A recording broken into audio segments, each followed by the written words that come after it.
દર્શક મિત્રો, સુરત આરટીઓમાં હાલ સુધી અનેક કૌભાંડ પકડાયા છે, જેમાં નકલી ડ્રાઇવિંગ લાયસન્સ હોય, નકલી આરસી બુક હોય, ક્યાંક ને ક્યાંક પકડાતા હોય છે. પણ હાલ સુરત આરટીઓને ચૂનો ચોપડવામાં આવતો હોય એ રીતનું સામે દેખાય છે. હાલ આપ જોઈ શકો છો, આરટીઓનો બોર્ડ લગાવી નકલી ટેસ્ટ ટ્રેક બનાવવામાં આવ્યો છે. આપ જોઈ શકો છો, આ સુરતના રાજહંસ અડાજણ વિસ્તારમાં રાજહંસ જે થિયેટર છે એની ગલીમાં આ એસએમસી આવાસની સામે પાલ અડાજણમાં નકલી આરટીઓ ટેસ્ટ ટ્રેક બનાવવામાં આવ્યો છે. આપ જોઈ શકો છો, આરટીઓના બોર્ડ લાગ્યા છે અને આ ટેસ્ટ ટ્રેક આરટીઓના નામે ચાલી રહ્યું છે અને અનેક લોકો આ ટેસ્ટ ટ્રેકમાં કહી શકે કે ટેસ્ટિંગ પણ આપી રહ્યા છે.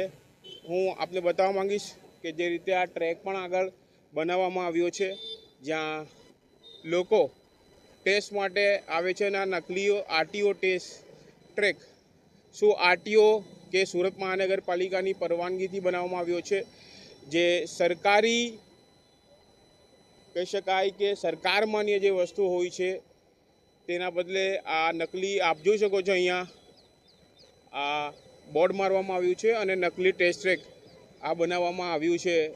કહી શકાય કે સુરત આરટીઓ ટેસ્ટ ટ્રેક કઈ રીતે બની શકે તેના પર હાલ સવાલો ઊભા થયા છે. સુરત પાલ આરટીઓ પાસેની આ જગ્યા છે. આપણે બીજા વિડીયોમાં પણ જોઈએ. જોઈ શકો છો, આરટીઓનું આ ટેસ્ટ ટ્રેક બનાવવામાં આવ્યું છે, જે પ્રાઇવેટ છે અને કહી શકાય કે આ જગ્યા માટે પરવાનગી લેવામાં આવી હતી કે કેમ તેના પર સવાલ ઊભા થઈ રહ્યા છે. શું આરટીઓ અધિકારીઓને જાણ છે?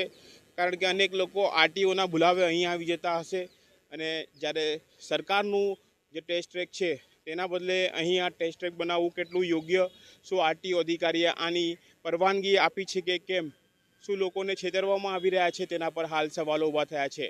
કેમેરામેન સાબિર અલી સૈયદ સાથે કાદિર શેખ, કર્તવ્ય ગુજરાત ન્યૂઝ, સુરત.